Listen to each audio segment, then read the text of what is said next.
آج جو میں ٹاپک لے کے بیٹھا تھا نا, گھروں میں بھی لوگوں نے فضول آڑ کباڑ بہت جمع کیا ہوا ہے, بہت جمع کیا. کسی کے گھر پہ چھاپا مارو, پتہ نہیں کیا کیا نکلے گا گھر سے اس کے, یہ کیوں رکھا ہوا ہے, یہ شاید کام آ جائے. اسٹور میں گھسو تو آدمی نکل نہیں سکتا. دیکھو ایک اصول بناؤ, گھر میں جو چیز 1 سال استعمال میں نہیں آئی اس کو نکال دو گھر سے. اس کی سزا کیا ہے بولو؟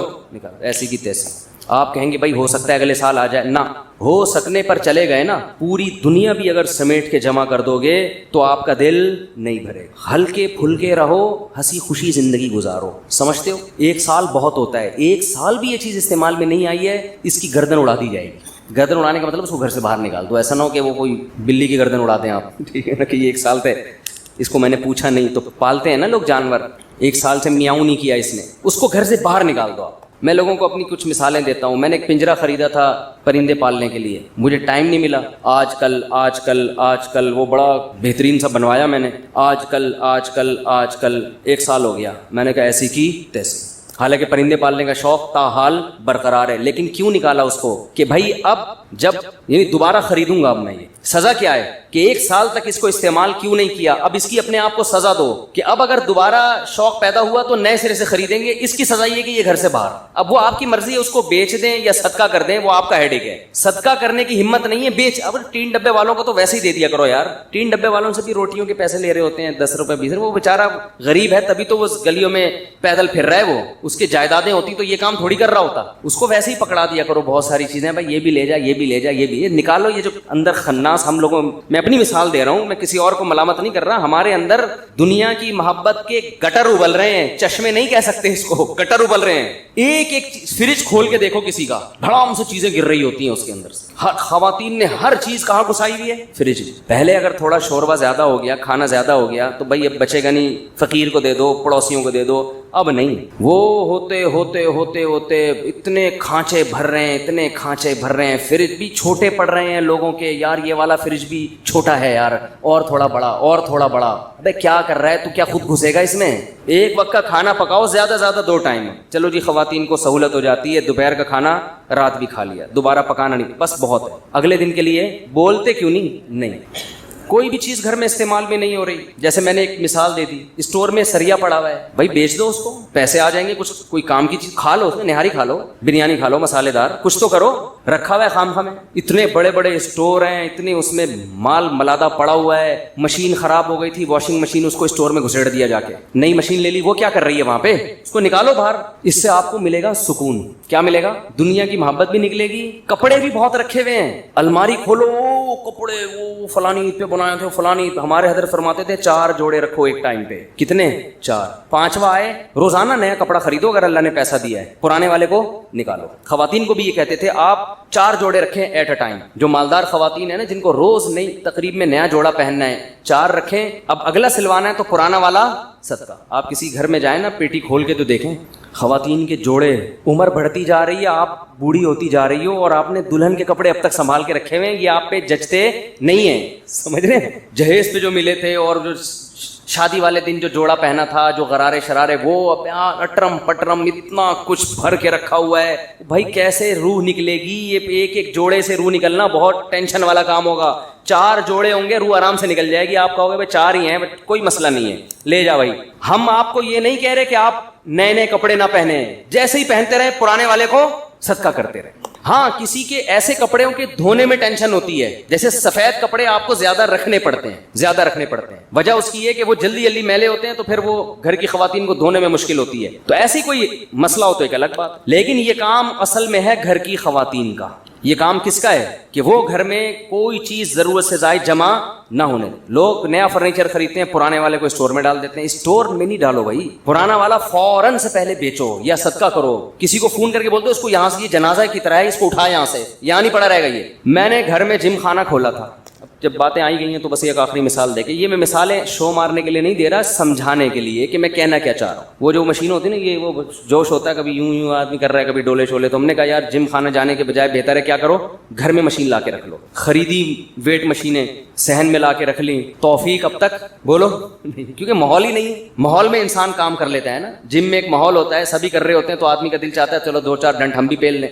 تو وہ اتنی پیسے جمع کر کر کے ایک شوق میں مشینیں بڑی لا کے رکھی ہیں. اب کیا ہے کہ وہ 1 سال ہو گیا استعمال میں نہیں آئی. اب شیطان کہہ رہا ہے بھائی آ جائیں گی استعمال میں, کل سے شروع کر دو. میں نے شیطان کو بول دیا کہ اب سزا یہ ہے کہ یہ مال نکلے گا یہاں سے, اب یہ گھر میں نہیں, وہ نکل جائے. اب میں یہاں کو بولی تھوڑی لگا رہا ہوں کہ کتنے کا دوں گا. لوگ کہیں گے اچھا مولوی صاحب کو مشینیں بیچنی تھی, پورا بیان اس چکر میں کیا ہے. وہ جس کو بیچنی ہے اس سے بات ہو گئی ہے, اور اس کو بھی دھمکی دے دی ہے کہ اگر تو نہیں اٹھا کے لے کر گیا نا 3-4 دنوں کے اندر کباڑ والے کو دے دوں گا, میں بتا رہا ہوں, گھر سے نکالوں.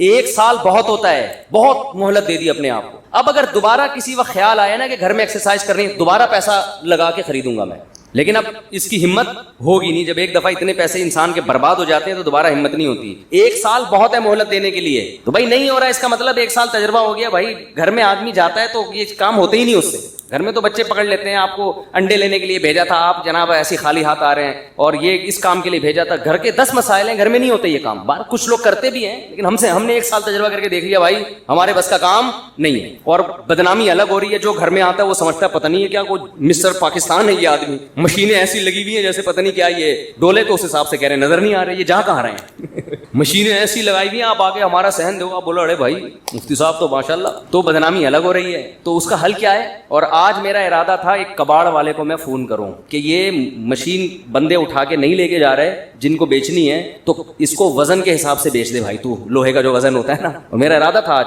تو میں نے کہا ایک مہلت اور دے دوں, جس سے بات ہوئی ہے کہ بھائی لے جا, ورنہ میں کباڑ میں بیچ دوں گا. میں نقصان کر دوں گا مگر میں یہ ٹینشن گھر میں نہیں پالوں گا. یہ سامان گھر میں جمع کر کر کے رکھنا یہ زیادہ ٹینشن کی چیز ہے بنسبت آپ اپنا کچھ مالی نقصان کر لیں. یہ زیادہ نقصان دہ چیز ہے. اس سے دل میں محبت پیدا ہوتی ہے دنیا کی. تو گھر میں آپ نے کیا کرنا ہے بھائی, فریج جا کے آج کھولیں ہے بھائی, کھولیں آج فریج اور سب چیزیں نکال کے باہر پھینکیں. بولیں بیگم اب نئے سرے سے فریج میں چیزیں آئیں گی, ٹھیک ہے. تو بولے بیگم سے یہ اتنا بڑا فریج میں نے تمہارے بیٹھنے کے لیے نہیں بنایا, یہ ضرورت کے لیے بنایا میں نے. تو اور سب گھروں میں یہی ہو رہا ہے. میں تو یہاں بیٹھ کے باتیں کر رہا ہوں نا, ہمارا کبھی فریج کھولیں گے پتہ نہیں کیا کیا نکلے گا اس سے. تو میں نصیحت ہی کر سکتا ہے انسان. ہاں تو ہمارے تو 3 فریج کھولیں گے تو وہ اس میں پتہ نہیں کیا کیا بھرا ہوا ہے. یہ تو میں باتیں کر رہا ہوں, میں کوئی دعوے تھوڑی کر رہا ہوں کہ ہمارے یہاں بالکل ایک ایک چیز بالکل شریعت کے حساب سے چل رہی ہے. تو ہمیں بھی یہ شکایت ہے, لیکن بہت مشکل ہوتا ہے سمجھانا. پولیس بھی نہیں سمجھا سکتی بھائی گھر میں کسی کو. ہمارے تو گھر والے کہتے ہیں یہ فریج چھوٹا پڑ رہا ہے, ایک اور چاہیے. میں نے کہا ایک اور, میں اس سے بیزار آیا ہوں, ایک اور فریج کہاں سے ملے گا. تو وہ تو آپ لاتے رہو, ایک اور کیا 4 فریج اور لا کے رکھ دو, وہ بھی بھر جائیں گے. اور آج کل تو گرمیاں ہیں, اے سی کی ٹھنڈک اتنی کافی نہیں ہوتی, بچے بھی اس میں سونا شروع کر دیں گے. فریج کبھی نہیں بھرے گا. جتنے بڑے بڑے فریج لے لو وہ کم ہی پڑیں گے. آپ جب تک قناعت پہ نہیں آؤ گے ہمارا پیٹ بھر نہیں سکتا. نبی نے فرمایا کہ انسان کا پیٹ قبر کی مٹی کے علاوہ کوئی چیز نہیں بھرے گی. توند اس وقت جا کے بھرے گی ہماری جب مریں گے نا اور مٹی جانا شروع ہوگی. پھر ہم کہیں گے اب نہ مجھے فریج چاہیے, نہ مجھے گاڑی چاہیے, نہ مجھے گھر چاہیے. میں ایکچولی سکون سے ہوں, بس مجھے تمیز سے سونے دو یہاں آرام سے. تو اس لیے بھائی گھروں سے کیا کرنا ہے, بیگم کے علاوہ بچوں کے علاوہ جتنی چیزیں ہیں ٹھیک ہے آہستہ آہستہ نکالنا شروع کریں. تو یہ بھی مال جمع کرنے میں داخل ہے. یہ جو آپ نے اتنا سامان گھر میں ہم نے اکٹھا, برتن پورے سال استعمال نہیں ہوتے, ڈنر سیٹ رکھا ہوا ہے جی, نہیں ہو رہے تو صدقہ کرو, اس کو نکالو بھائی. اس کی سزا یہ ہے کہ مارکیٹ سے کیا کرو, اس کو شارٹ کرو. تو یہ بھی ایک حب دنیا کی علامت ہے, دنیا کی محبت کی علامت. اسلام میں جتنا فوکس نماز کو کیا گیا ہے کسی حکم کو نہیں کیا گیا. اچھا ہمارا مسئلہ کیا ہے کہ نماز عبادت مقصودہ میں سے. دیکھیں شریعت میں 2 طرح کی عبادتیں ہیں. ایک عبادت تو وہ ہے جو خود مقصود نہیں ہوتی بلکہ اس سے مقصد کوئی دوسرا کام ہوتا ہے, جیسے وضو. یہ بذات خود مقصود نہیں ہے بلکہ وضو کا مقصد کیا ہے, نماز پڑھنا آپ کے لیے حلال ہو جائے, جائز ہو جائے. اب کوئی سارا دن بیٹھ کے وضو ہی کرتا رہے, نماز نہ پڑھے, تو اس کو ہم بے وقوف کہیں گے. احرام کا بنیادی مقصد کیا ہے, احرام خود کوئی عبادت نہیں ہے, لیکن عمرہ یا حج کرنے کے لیے آپ کو احرام کی حالت میں آنا ضروری ہے. اس احرام کی حالت میں آئے بغیر آپ نہ حج کر سکتے ہو اور نہ عمرہ کر سکتے ہیں آپ. اس لیے ان کو شرط کہا جاتا ہے. شرط کہتے ہیں کسی بھی چیز کا خارج ہو, اس کے اندر نہ ہو. نماز کے ارکان کیا ہیں, قیام ہے, رکوع ہے, سجدہ ہے, تلاوت کرنا. وضو نماز کے ارکان میں سے نہیں ہے بلکہ نماز سے باہر کی چیز ہے. اس لیے ہم کہتے ہیں وضو نماز کی شرطوں میں سے ہے. پاک ہونا, صاف ہونا, جسم کا پاک ہونا, باوضو ہونا, یہ سب چیزیں نماز کی شرطوں میں سے ہیں. اور کچھ عبادتیں ایسی ہیں جو بذات خود مقصود ہیں, جیسے نماز ہے, حج ہے, روزہ ہے, زکوٰۃ ہے. اگر آپ نے نماز نہیں پڑھنی تو آپ پر وضو بھی لازم نہیں ہے. لوگ ہم سے مسئلہ پوچھتے ہیں غسل فرض ہو گیا, کیا رات کو فوراً غسل کرنا ضروری ہے؟ کیا غسل کیے بغیر ہم سو سکتے ہیں؟ تو اس کا جواب کیا ہے بھائی, غسل فرض ہے نماز پڑھنے کے لیے. تو اگر آپ نے رات کو عشاء کی نماز نہیں پڑھی ہے تو پھر تو فوراً غسل فرض ہے تاکہ آپ کے لیے عشاء کی نماز حلال ہو جائے. اور اگر آپ نے نماز پڑھ لی ہے تو فجر کی نماز میں بھی 5 6 7 8 گھنٹے باقی ہیں, فوری غسل کرنا فرض نہیں ہے, کیونکہ غسل عبادت مقصودہ میں سے نہیں ہے. غسل جو فرض غسل ہوتا ہے وہ کیا اس لیے جاتا ہے تاکہ آپ کے لیے فجر کی نماز پڑھنا حلال ہو جائے. تبھی جو پوستی لوگ ہیں فجر پڑھتے ہی نہیں ہیں, وہ 11 بجے اٹھ کے غسل کر رہے ہوتے ہیں, اور زیادہ پوستی پن پہ آپ آ جائیں تو کرتے ہی نہیں ہیں. تبھی غیر مسلموں میں یہ غسل جنابت نہیں ہوتا. جو غیر مسلم لوگ ہیں ان میں غسل جنابت نہیں ہوتا کیونکہ انہوں نے نماز ہی نہیں پڑھنی ہوتی. ویسے ہی وہ صاف ستھرے ہونے کے لیے بات لے لیں تو ان کی مرضی ہے, نہیں لیں تو بھی کہتے ہیں کیا ہے بس چلو بس پورا مہینہ گزر جاتا ہے. تبھی اسلام میں حکم یہ ہے کہ جب کوئی غیر مسلم اسلام قبول کرے تو اس کو غسل کرایا جائے, کیونکہ ہو سکتا ہے اس پہ غسل فرض ہو اور اس نے نہ کیا ہو. تو غسل ہو گیا, وضو ہو گیا, ان کی فرضیت کیوں ہے؟ تاکہ آپ کے لیے عبادت جو نماز ہے وہ آپ ادائیگی کر سکیں. تو اب اس کو سمجھیں کہ عبادت مقصودہ بہر صورت کرنی ہی کرنی ہے. جہاد کس میں داخل ہے؟ عبادت مقصودہ میں ہے یا غیر مقصودہ میں؟ بولو نا غیر مقصودہ میں. وہ بذات خود مقصود نہیں ہے. بذات خود مقصد کیا ہے؟ اللہ کا دین غالب ہو جائے, دشمن کا شر ٹوٹ جائے. تو اگر دشمن کا شر ویسے ہی ٹوٹ گیا, صلح ہو گئی اور دشمن نے ہتھیار ڈال دیے, تو شریعت بلا وجہ لڑائی کا حکم نہیں دیتی. بلکہ جہاد کے بارے میں جب ہم اصول فقہ کی کتابیں پڑھتے ہیں تو اس میں لکھا ہوا ہے کہ جہاد بذات خود, یعنی اول نظر میں دیکھا جائے, اول نظر میں, میرے اتنے سے بیان کو کلپ کاٹ کے نہ کوئی بنا دے, اتنی سی بات کو نہ چلا دیتے ہیں لوگ, پوری بات نہیں کر رہے ہوتے. پہلی نظر میں اگر دیکھا جائے تو فساد ہے, اس میں کوئی ایسا کام نہیں ہو رہا جو اللہ جس کو پسند کرتا ہو. مار کٹائی, قتل و غارت, معصوم لوگوں کی جانیں بھی جاتی ہیں. چاہے جب آپ جہاد کرتے ہو تو شریعت نے حکم دیا ہے کہ عورتوں بچوں کو قتل نہ کیا جائے, لیکن جب بھی بم گرے گا آپ نے نشانہ تو دشمن کے فوجیوں کو بنایا, لیکن بم کے دھوئیں اور چھرے کہیں نہ کہیں تو پہنچیں گے. بم تو یہ تھوڑی دیکھتا ہے کہ بھئی ادھر پھٹنا ہے, یہ ادھر ادھر دائیں بائیں اگر کوئی بے گناہ لوگ گزر رہے ہیں تو ان کی قریب سے گزر جانا ہے. غریبی میں 2-4 معصوم لوگ بھی مر جاتے ہیں اس سے, تو انسانیت قتل ہوتی ہے, اس میں لوگ معذور ہو جاتے ہیں, گھر اجڑ جاتے ہیں. تو اس لیے علماء جو اصول فقہ کی کتابیں جنہوں نے صدیوں پہلے لکھی ہیں وہ کہتے ہیں جہاد میں تو خون خرابہ ہے اور اللہ کو زمین میں فساد پسند نہیں ہے, کسی بھی درجے میں پسند نہیں ہے. لیکن یہی جہاد بہت بڑی عبادت ہے جب فساد ختم کرنے کے لیے ہو, جب فساد ختم کرنے کے لیے. کیوں؟ وجہ اس کی یہ کہ اگر یہ جہاد نہیں ہوگا تو خون خرابہ رکے گا تھوڑی, اس سے بڑا خون خرابہ ہوگا. ابھی قریب میں اس کی مثال ہے, انہوں نے فائرنگ شروع کر دی, پڑوسیوں نے میزائل داغنا شروع کر دیے. ہم اگر کہتے بھائی جہاد تو فساد ہے, ہم اگر بم برسائیں گے ماریں گے تو یہ نہ ہو جائے وہ نہ ہو جائے, تو بہتر یہی ہے کہ کچھ نہ کیا جائے, تو ادھر کچھ ہو نہ ہو, ہم اب تک اس دنیا کی مارکیٹ سے شارٹ ہو چکے ہو. لوگ کہتے کہ جی ایک مسجد تھی جہاں مفتی صاحب کا بیان ہوا کرتا تھا. آپ کہہ سکتے ہیں یوٹیوبر بتا رہے ہوتے, یوٹیوبر بھی جا چکے ہوتے. اتنا فساد ہوتا ہے جب. اس لیے جہاد عبادت غیر مقصودہ ہے, مقصودہ نہیں ہے, لیکن ہے بہت بڑی عبادت. جب فرض ہو جائے تو بہت ثواب ہے اس میں. تو یہی وجہ ہے کہ نبی صلی اللہ علیہ وسلم کو جہاں جہاد کیے بغیر غلبہ مل گیا وہاں آپ نے جہاد نہیں کیا. طائف والے آئے, انہوں نے کہا ہم لڑنا نہیں چاہتے, آپ سے صلح کرنا چاہتے ہیں, اور ہم آپ کے مذہب کو بھی قبول کر رہے ہیں, اسلام کو بھی, لیکن چند چیزیں جو ہے اس پہ کمپرومائز کریں. تو جو اسلام کی بنیادی چیزیں تھیں اس پہ تو آپ نے کمپرومائز نہیں کیا. جیسے انہوں نے کہا ہم شراب ہمارے لیے حلال ہوگی, فرمایا نہیں یہ نہیں ہو سکتا, یہ تو اسلام کی بیسک چیزیں ہیں نا, یہ نہیں ہو سکتا. ایک قبیلے سے آپ کا معاہدہ ہوا, انہوں نے کہا کہ ہم جو جزیہ دیں گے لیکن اس کو جزیہ کا نام نہیں دیں گے. تو حضرت عمر نے فرمایا ہم اس کو جزیہ سمجھیں گے, تم اس کو کچھ بھی نام دے دو, نام میں کچھ بھی نہیں رکھا, آپ اس کو کوئی بھی نام دے دو. تو آج ہمارے دینداروں میں ایک مسئلہ یہ بھی ہے کہ وہ ایک چیز کو پکڑ کے بیٹھ جاتے ہیں, یہ نہیں دیکھتے کہ شریعت کا اس سے مقصد کیا تھا. 2 انتہائیں ہیں ہماری سوسائٹی میں. ایک انتہا تو ان اسکالرز کی ہے جنہوں نے دین کا بیڑا ہی غرق کر دیا. انہوں نے جو عبادت مقصودہ تھی اس میں بھی تحریف کر دی. انہوں نے کہا ایکچولی روزے کا حکم تو اصل میں اس لیے تھا کہ تمہارے اندر تقویٰ پیدا ہو, تو ایکچولی وہ صبح سے میں نے چائے ایک دفعہ بن کے آئی چائے, دوبارہ میں نے بھیجی ہے اس لیے دیر ہو گئی, دوبارہ ڈانٹ کے بھیجی ہے. اس کو چائے بولتے ہیں, میرے بچے نے بنائی چائے, میں نے اس کو چائے بولتے ہیں, اب بنا کے لائے چائے. یہ کٹ کر دینا, بیان سے کٹ کر دینا. وہ ایک میم دیکھی آپ لوگوں نے, ایک میم بڑی آ رہی, مجھے بڑے مزے آتی لگتی ہے. ایک لمبی لمبی پھینک رہا, دوسرا ایسے سڑپے مار کے چائے پی رہا ہے اور ایسے لگ رہا ہے جیسے بہت غور سے اس کی بات سن رہا ہے, اور وہ بڑی لمبی پھینک رہا ہوتا ہے. بھائی ویڈیو نہیں بنایا نا, بس جزاک. تو ایک فریق نے تو کیا کیا, جو عبادت مقصودہ تھی نا اس کا بھی انکار کر دیا. ایک فرقہ ہے وہ نماز کا منکر ہے، کہتے ہیں نماز ہے ہی نہیں اسلام میں، ایکچولی وہ تو اس لیے تھی، منکرین حدیث بھی بہت سے نماز کا انکار کر دیتے ہیں، کہتے ہیں نماز کا جو بنیادی مقصد تھا وہ تو گیدرنگ تھی اور بے حیائی سے تمہاری جان چھوٹ جائے، ان الصلاۃ تنہی عن الفحشاء والمنکر، نماز بے حیائی سے روکتی ہے، اور یہ تو اب نماز روک ہی نہیں رہی ہے تو اب نماز پڑھنے کی ضرورت ہے ہی نہیں، تو یہ بالکل غلط دلیل ہے بھائی، نماز عبادت مقصودہ میں سے ہے، یہ خود مقصود ہے، یہ خود کیا ہے، مقصد ہے، آپ کو نماز بے حیائی سے روکے نہیں روکے آپ نے پڑھنی ہی پڑھنی ہے، رمضان کا روزہ آپ نے ہر صورت میں رکھنا ہے، چاہے وہ رمضان کا روزہ آپ کے اندر تقوی پیدا کرے یا نہ کرے، روزے کی حکمت اللہ نے کیا بیان کی ہے، تقوی، لعلکم تتقون، تاکہ تمہارے اندر تقوی پیدا ہو، کیا ہو رہا ہے پیدا؟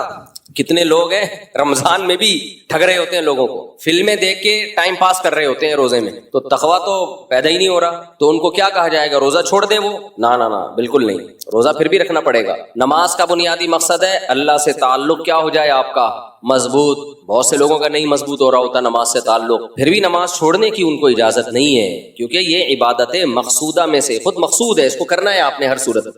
تو کچھ لوگوں نے کیا کیا، انہوں نے کہا کہ چونکہ نماز سے مقصد حاصل نہیں ہو رہا لہذا نماز پڑھنے کا کیا فائدہ، ایسے لوگ یہ تانے دیتے ہیں کہ تمہیں ایسی نماز کا کیا فائدہ جو تمہیں جھوٹ سے نہ بچا سکے، چھوڑو اس سے تو وہ انگریز ہی اچھے ہیں جو نماز نہیں پڑھتے، سچ تو بولتے ہیں نا کم از کم، ایسی نماز سے کیا فائدہ جو تمہیں کرپشن سے نہیں روک سکتی، اس سے بہتر تو وہ ایماندار آدمی ہے جو نماز نہیں پڑھتا لیکن بے ایمانی نہیں کرتا۔ نہ یہ جملہ زبان سے مت نکالا کرو، بے ایمانی کرنا الگ جرم ہے، نماز چھوڑنا الگ جرم ہے، اسلام سے پتہ چلتا ہے کہ نماز قضا کرنا بے ایمانی سے بڑا جرم ہے اللہ کی نظر میں، نماز قضا کرنا اللہ کی نظر میں بے ایمانی سے، بول لینا یا سب کو چائے پلاؤں کیا تب ایکٹیو ہوں گے کیا؟ ہاں تو آپ ایسے سس سے لگ رہے ہو یار، تو اتنا تھوڑی ہے کہ میں نے پیے تو اب میں سب کو پلاؤں، بیٹھے کبھی پلا بھی دیں گے انشاءاللہ۔ تو نماز چھوڑنا اللہ کی نظر میں یہ زیادہ بڑا جرم ہے، کرپشن بھی بڑا جرم ہے۔ تو وجہ کیا ہے، ہم نے انسانوں سے پوچھا ہے کہ صحیح کیا ہے غلط کیا ہے، قرآن سے آپ پوچھو تو قرآن جتنا فوکس نماز کو کرتا ہے اتنا کسی چیز کو نہیں کرتا۔ کیوں فوکس کرتا ہے نماز کو؟ اللہ کہتے ہیں پہلے مجھے تو مانو، اور تم مجھے مانتے ہو اس کا ثبوت پیش کرو، اور اس کا ثبوت کیا ہے؟ نماز۔ جہاں ایمان والوں کی اللہ نے علامات بیان کی ہیں، سب سے پہلے نمبر پہ اگر کسی چیز کا ذکر ہوتا ہے تو وہ کس کا؟ نماز کا۔ نماز قائم کرتے ہیں، نماز قائم کرتے ہیں، نماز قائم کرتے ہیں، باقی سب چیزیں بعد میں، معاہدوں کی پابندی کرتے ہیں، یہ بھی اگلے نمبر پہ بیان کیا اللہ نے، ایگریمنٹ کو پورا کرتے ہیں، وعدوں کو پورا کرتے ہیں، سچ بولتے ہیں، سب علامتیں بعد میں بیان ہوتی ہیں۔ اللہ کی نظر میں جب اللہ ایمان والوں کی علامتیں ذکر کرتے ہیں ان میں سب سے پہلے کس کو بیان کرتے ہیں؟ نماز کو۔ یہاں ایک اشکال ہوگا، بھائی یہ کیا بات ہے، اللہ تعالیٰ نماز کو زیادہ فوکس کر رہے ہیں، بھلے لوگوں کو ٹوپیاں کراتے رہو، جھوٹ بولتے رہو۔ یہ وجہ نہیں ہے کہ اللہ کو جھوٹ سے نفرت نہیں ہے، قرآن میں آتا ہے لعنت اللہ علی الکاذبین، جھوٹ بولنے والوں پر اللہ کی لعنت۔ اصل میں اللہ نے نماز کو سب سے زیادہ فوکس اس لیے کیا ہے کہ ہم کسی چیز میں اچھائی اور برائی کا جو کرائیٹیریا اور معیار ہے نا ہمارا، وہ ڈیفرنٹ ہے، اور اللہ کا معیار ہم سے بولو ڈیفرنٹ ہے۔ جیسے کوئی بھی شخص بات کر رہا ہوں، ہم کہتے ہیں یار اس میں میرا جو کیا ہے وہ اوپینین ہے نا وہ تھوڑا سا ڈیفرنٹ ہے، میں ذرا ڈیفرنٹ اینگل سے دیکھتا ہوں، میں تھوڑا مختلف زاویے سے چیزوں کو دیکھتا ہوں۔ مجھے آج پتا چلا کامران مسیح تو پائلٹ ہی نہیں ہے، اگرچہ بیان سے ہٹ کے ایک بات ہے، آج پتا چلا کامران مسیح تو، میں تو جانے والا تھا اس کے گھر، آپ کو حیرانگی ہو رہی، وہ تو نیویگیٹر ہے ایئر فورس میں، اچھی بات ہے، یعنی چلو ایئر فورس میں کوئی نہ کوئی اس کی خدمات ہیں، لیکن وہ تو پائلٹ ہی نہیں ہے۔ اچھا مجھے یہ اس لیے پائلٹ ہی نہیں ہے بھائی، وہ نہ جہاز کا پائلٹ ہی نہیں، اچھا آدمی ہے، ہمیں اس سے وہ نہیں، چلو ایئر فورس میں ہونا بھی ہمارے لیے فخر کی بات ہے، ایئر فورس میں ہے بس اتنا بھی کافی ہے، مقصد کسی کو حوصلہ شکنی کسی کی کرنا نہیں۔ مجھے یہ اشکال اس لیے ہوا، میں نے کہا یار ایک ہی پائلٹ تھا، باقی ہم تو سنے 40 جہاز اڑے تھے۔ یہ جو فائٹ ہوئی ہے نا اس کو ڈاگ فائٹ کہا جاتا ہے نا، دیکھو کتا کیسے لڑتا ہے، وہ مہمان اپنے جو گھر یار یہ ٹاپک چینج ہو جائے گا، اس کو نماز کے بعد سوال جواب کے سیشن میں اس کو نمٹائیں گے ہم اس مسئلے کو، ورنہ یہ سارا بیان میرا جنگ پہ چلا جائے گا۔ تو لیکن آج مجھے پتا چلا کہ نہیں میں نے جو رپورٹیں طلب کی ہیں وہ بالکل، میں یوٹیوب کی رپورٹ نہیں پیش کر رہا، میرے پاس بھی 2 رپورٹیں ہیں، بیویاں 4 ہیں لیکن رپورٹیں 2 ہیں۔ تو اچھا خیر یہ تو پھر ٹاپک چلتا رہے گا زندگی بھر۔